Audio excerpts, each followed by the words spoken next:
100 years ago, a Titanic ship, the most luxurious expression of its age, built to be impervious to nature, sailed out of Southampton Harbor for its date with destiny. Let's stretch your legs. Yes, sir. Right ahead! Why ain't they turning? Got ahead!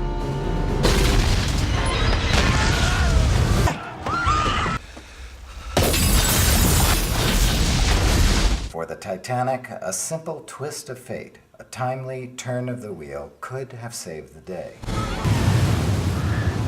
Gentlemen, it has been a privilege playing with you.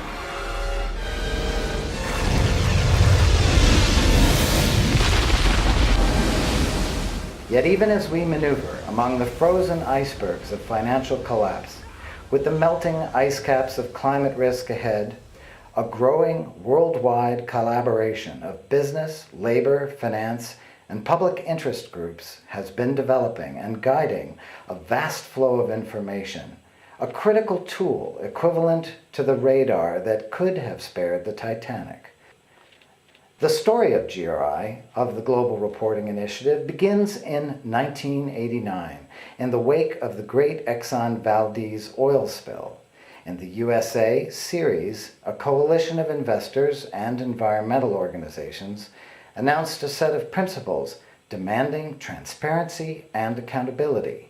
The Ceres project was founded on the belief that considering financial profits alone when investing in savings for our future can blind us to social and environmental costs that may in fact rob us of our ability to have a future. From the beginning, Ceres' mix of shareholders and environmentalists necessarily had a mixed agenda. We wanted companies to accept a strong environmental commitment, but going out of business as a result was not part of the equation. In a worldwide, highly competitive market economy, the link between reporting and standards would be critical to creating a level playing field where responsibility and accountability were the rule. As Ceres entered its second decade, it took the lead in developing a global initiative focusing both on reporting and standards and widening the scope to a higher vision of sustainability.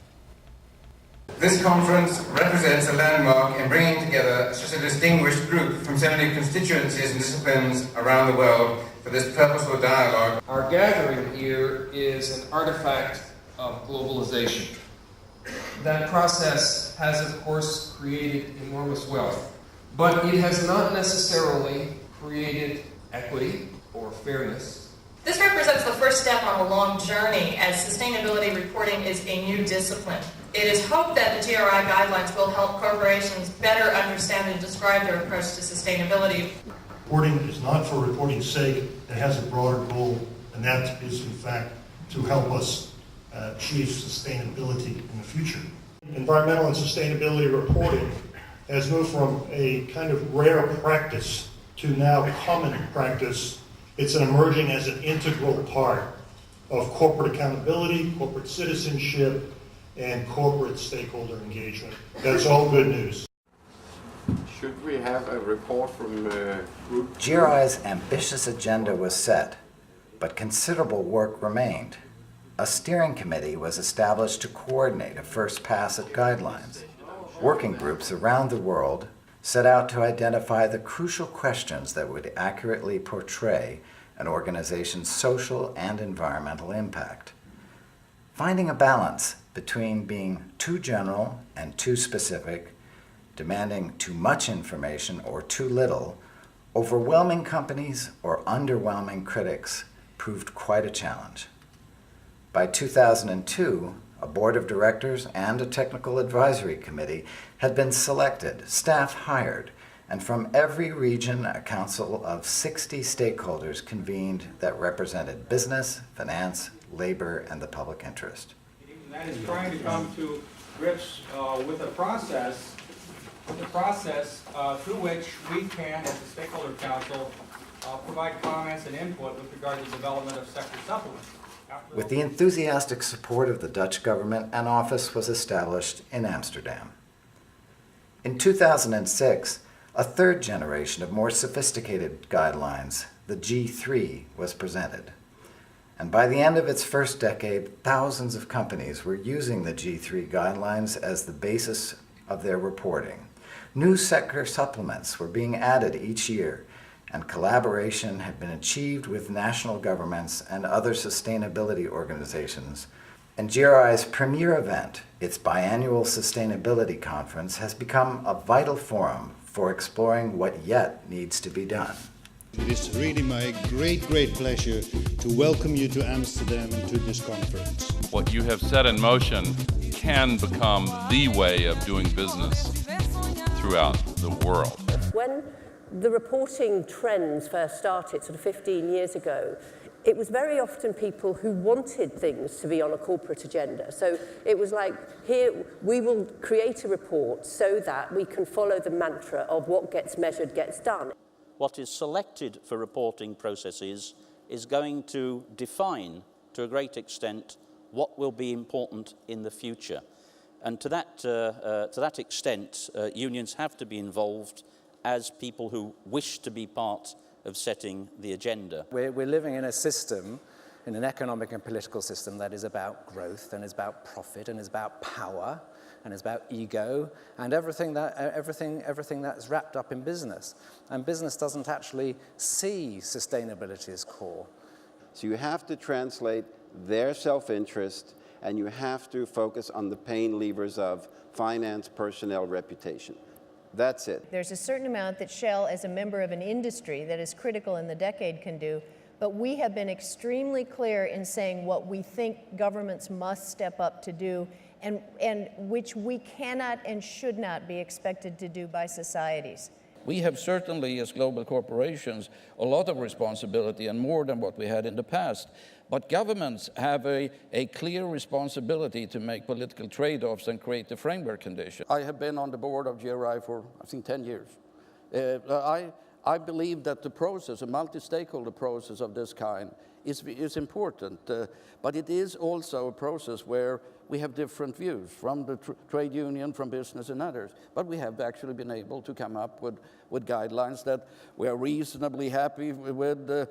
To put the same level of responsibility on the three sectors totally misreads the power realities between the three sectors in society. Okay, hang on, let me just get a view then. Who thinks that there should be the same standards expected then from all three of these sectors? You said government, business, civil society. Can I have a show of hands? Who thinks that exactly the same standards should be expected from all three? Okay, and who thinks that we should expect more, say, of business than government than civil society? I think, to be fair, if we look at over the last 20 years, we've come a long way. But I think, given the urgency of the issues that face the planet at the moment, where we've got 50,000 men, women, and children dying every single day from preventable causes, where we've got a planet in peril as a result of climate change and so on, given what Martin Luther King called the fierce urgency of now, we have to ask the question, how material and what impact is sustainability reporting? When I look at a report, the first thing is I go through the pictures, and what I see is birds, is animals, is meadows. It's all printed in light, friendly colors, and you get the impression these companies operate in the Garden of Eden. I'm not at all surprised that a number of campaigning NGOs would be critical of sustainability reports, because I think for the simple reason that we have high expectations. We have arguably higher expectations of many other groups, and we want things to be done tomorrow, if not yesterday. Gap between the reporting and the policy and the reality on the ground, which we then get through our global networks, is quite big. Looking at environmental, social and governance issues, either as risks or as opportunities, helps us identify companies that will be better performing over the long term. And that applies equally whether you're looking at buying the debt of those companies, whether you're looking at it from a private equity point of view, whether you're looking at property investing. We were handing out mortgages like lollipops on street corners almost.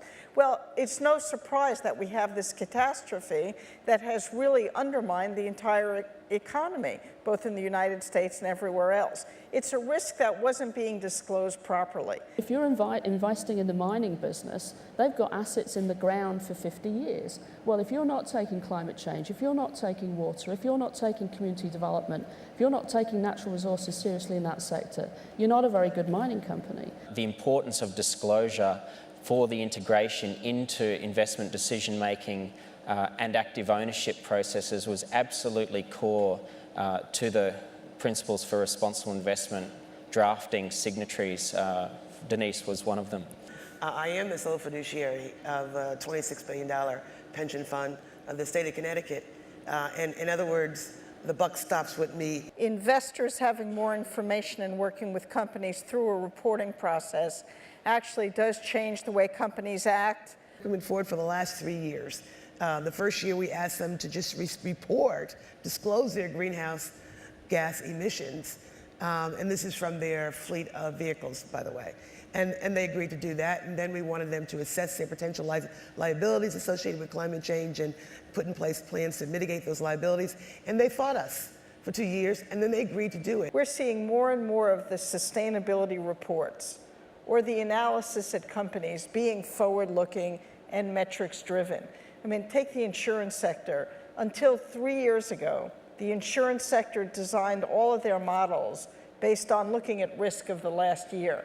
And then all of a sudden, Katrina hit, and they had a $40 billion price tag. When I think about climate change and what we've done as part of the investor network with Ceres and GRI to come up with global standards for climate risk disclosure. Now, 3 years ago, we would have sat here and said, there are no global standards. The reports are far better now than they were 5 years ago, and as GRI comes out with new guidelines, they get more detailed, more crisp, and more ability to compare them from one company to the next. So I think this whole trend of putting 20 pages out which says, here's our strategic direction, here's where we're going, this is what's material, measure us by this, this is how we're going to improve. And then on the web, you can see all the data.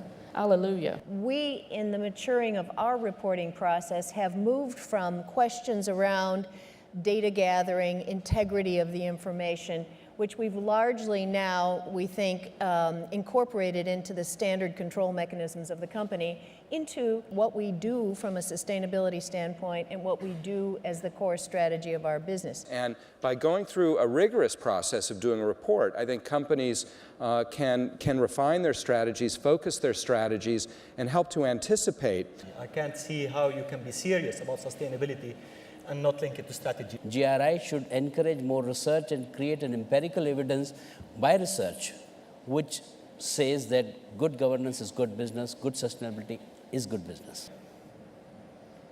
The Sustainability Conference was also the occasion for another step in GRI's governance, the first General Assembly of its organizational stakeholders. 200 representatives gathered for questions and answers and heard presentations by GRI's CEO, Ernst Lichteringen, Board Chair Mervyn King, and Stakeholder Council Chair Paul Freundlich. What has been most remarkable about GRI is the legitimacy of the effort, a multi-stakeholder process that involves the interests and concerns of every sector and region of human society. As stakeholders, we represent a worldwide dialogue that is effectively rewriting the rules for how a sustainable global economy must function in the 21st century.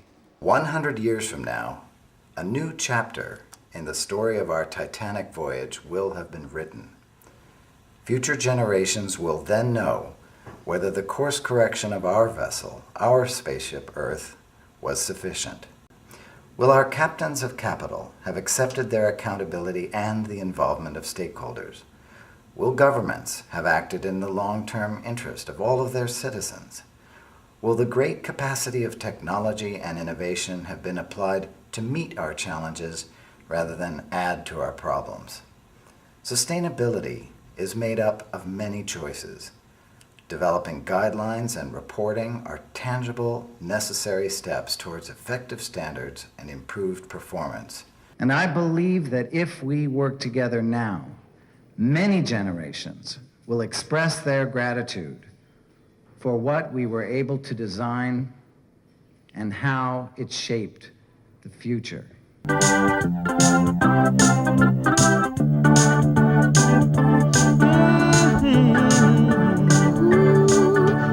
leaves that fall in autumn are the leaves which grow in spring, and the snow that lies in winter from this cool rushing stream.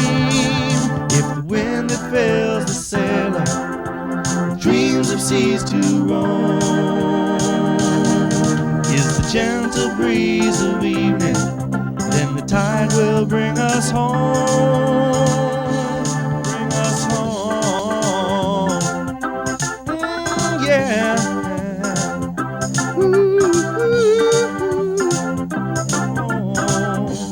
Yeah, yeah, yeah. Bring us home.